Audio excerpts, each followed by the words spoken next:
कामना का स्वरूप है प्रभु के सिवा और कुछ भी चाह करना। बोले फिर जीवन कैसे चलेगा? ये जीवन तो कामना से ही चलता है। हमें ये चाहिए, ये चाहिए, ये चाहिए। तो आपको भरोसा नहीं है क्या? एक देशीय शरीर में ममता करने वाली मां अपने बेटे की चाहे जितना शयाना हो जाए वो चिंता करती है। कब उसे क्या चाहिए वो अपनी सामर्थ्य के अनुसार प्रयास करती है। तो क्या अखिल शक्तियों के स्वामी, सर्वज्ञ, सर्वत्र विद्यमान, सर्वशक्तिमान प्रभु, हम जिनके बच्चे हैं, जिनके अंश हैं, क्या हमको बताना पड़ेगा कि प्रभु मेरी आवश्यकता है? आवश्यकता वो खुद पूर्ण करेंगे। अनावश्यक मांगे हमें परेशान किए हुए, आवश्यक मांगे।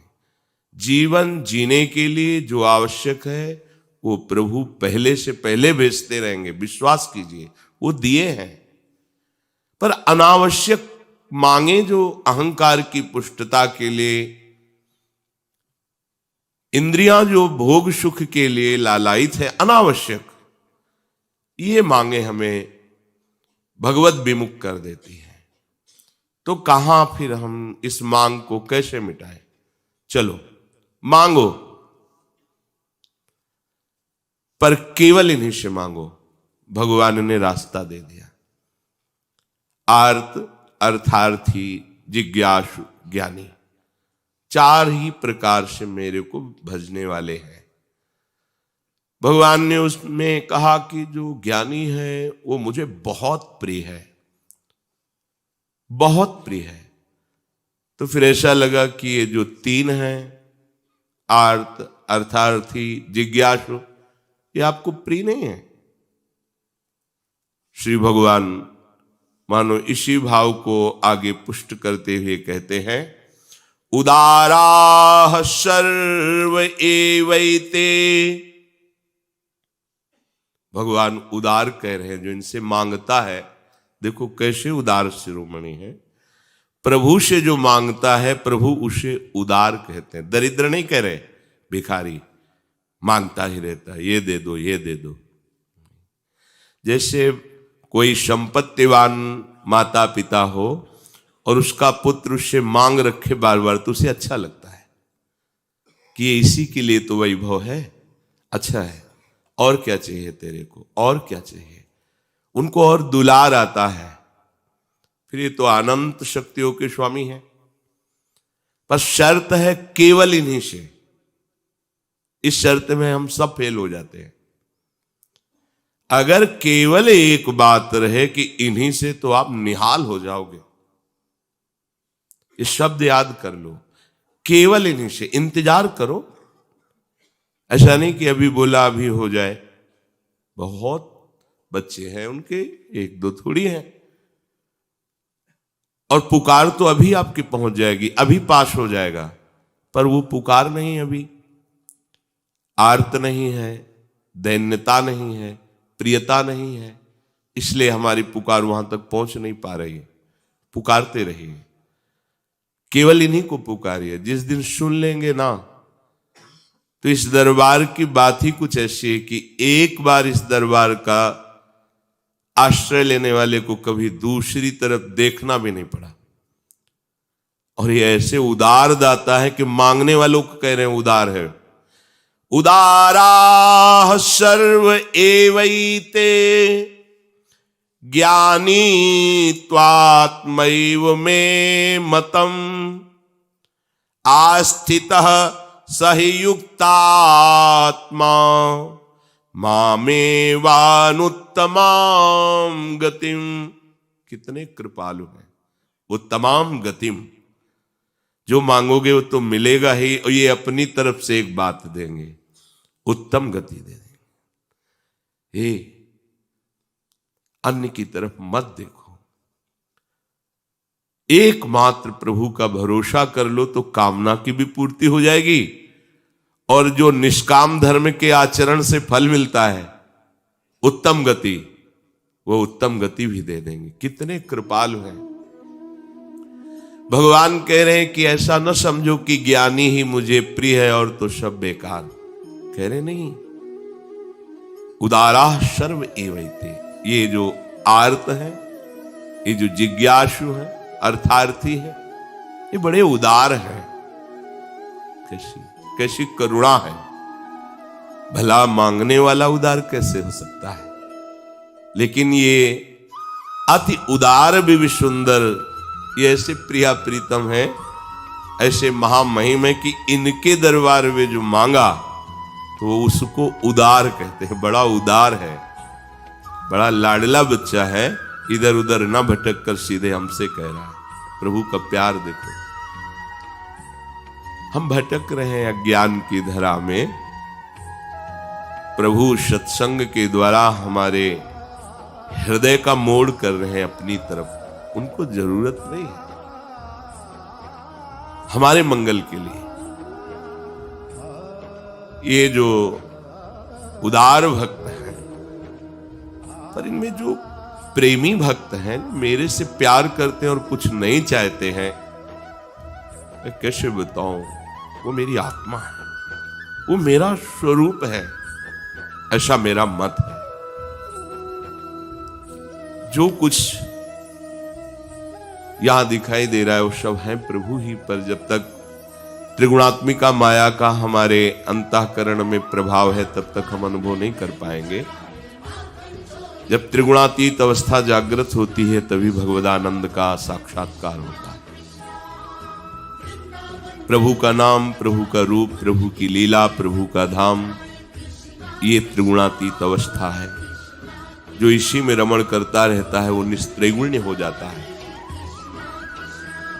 जिसको एक बार भगवदानंद की अद्भुति हुई, फिर अंतःकरण धर्म से वो ऊपर उठ जाता है। संसार का मनन चिंतन, संसार का आकर्षण, भोगों की दास्ता, ये सब खत्म हो जाता है। प्रभु ने कहा है कि वैसे तो मेरा सिद्धांत है ये, यथा माम प्रपद्यन्ते तास तथैव भजाम्यहम्। मुझे तुम जैसे भजोगे वैसे मैं तुम्हें भजूंगा। श्री भगवान ये सिद्धांत कह रहे हैं, पर यहां बड़ा दुलार भरा उन्हीं के वचन है कि उदारा, ये बड़ा उदार है जो मेरे दरबार में आकर के अपनी कामना की पूर्ति चाहता है। संतों ने तो निषेध किया है, क्योंकि वो इनके रहस्य को जानते हैं। भला सच्चिदानंद प्रभु के सन्मुख होकर के विषय भोग मांगना कितनी निंदनीय बात है। प्रभु को ना मान, अरे परम पद जब ध्रुव जी को मिला तो उनको ग्लानि हो गई। कैसे प्रेम रस से भरे हुए श्री अंग वाले प्रभु की दास्ता ना मांगकर मैंने परम पद मांग लिया, अब क्या होगा। अब तो प्रभु ने तथास्तु कह दिया, ऐसा ही हो, तुम्हें जो चाह थी वो तुम्हें प्राप्त हो। ये चाह ने मुझे गिरा दिया। परम पद में आरूढ़ होने पर उनको अनुभव हुआ मैं गिर गया, प्रभु की दास्ता से चूक गया। निरंतर प्रभु के समीप रहता, इनके मुख माधुरी का दर्शन करता और इनकी सेवा सुख में निमग्न रहता, इससे बड़ा क्या सुख। ये अब अनुभव हुआ। सोचा कि चूक हो गई। कैसे चूक हो गई। बहुत काल सत्संग नहीं हुआ, इसलिए वो बात चुभ गई कि मुझे ऐसा पद प्राप्त करना है कि सब आश्चर्यचकित हो जाए। तो इसीलिए प्रभु से कहा, प्रभु जो चाह थी वो पूरी कर दी, पर एक बात और मांग रहा हूं, मुझे अपने प्रेमी भक्तों का संग दीजिए, क्योंकि मुझे मांगना ही नहीं आया। अगर प्रेमी भक्तों का बहुत काल तक संग हुआ होता तो हम आपका प्रेम मांगते, आपकी अविरल भक्ति मांगते, आपके श्री अंग की सेवा मांगते। ये जो प्रभु से चाह की जाती है, संतों ने इसे पसंद नहीं किया, जो प्रेमी जन। पर भगवान उसका भी स्वागत करें। आओ आओ, तुम आओ तो हमारी तरफ आओ। कितने कृपालु हैं, हम सब इनकी कृपा को नहीं देख पा रहे। प्रभु कहते हैं किसी भी तरह से तुम मेरे से संबंध जोड़ तो लो, तुम्हें बेपरवाह कर दूंगा। किसी भी तरह से, धन की चाह से, संकट निवृत्ति से, किसी भी कामना से, कामाद द्वेषाद भयात स्नेहाद यथा भक्तेश्वरे मनः आवेश्य तदघम हित्वा वह वस्तद गतिम गताः।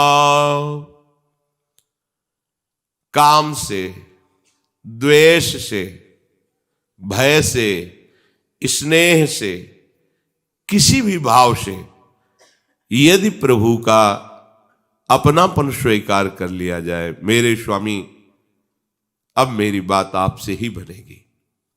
कहते एक नहीं अनेक जन परम पद में आरूढ़ हो गए। जैसे भक्त भक्ति से भगवान को अधीन कर लेता है, वैसा सुख इनको वर्तमान में तो नहीं मिलता। अब भगवान से द्वेष करेगा और एक है कि स्नेह में भरकर उनको भोग लगा रहा है, नाम कीर्तन कर रहा है, नाच रहा है, उसको जो वर्तमान में सुख मिल रहा है, उसको जो द्वेष से भज रहा है उसको थोड़ी अनुभव में आएगा यह सुख। पर परिणाम सबका एक ही होगा। कितने कृपालु, कितने कृपालु। काम से, किसी भी कामना से, प्रभु है ना, स्वामी है, अखिल कोटि ब्रह्मांडों के अधीश्वर है, सर्वलोक महेश्वर है। किसी भी कामना से वही परम पद देंगे। वो वस्तु तो देंगे ही, परम पद दे देंगे। यदि इनके सिवा और किसी से,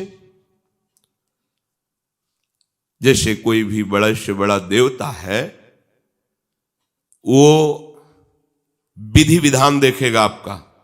अगर विधि में त्रुटि है तो आपका अनुष्ठान सफल नहीं होगा। सांगोपांग अनुष्ठान होना चाहिए और उसी के अनुसार आपको फल देगा। आप जहर मांगो तो जहर दे देगा, जो मांगो वो आपकी जितना तपस्या है, जितना साधन है, उसमें अगर त्रुटि है तो नहीं मिलेगा। सांगोपांग अनुष्ठान हो फिर जो चाहोगे दे देगा। पर हमारे प्रभु ऐसा नहीं करते, जो चाहोगे नहीं देंगे।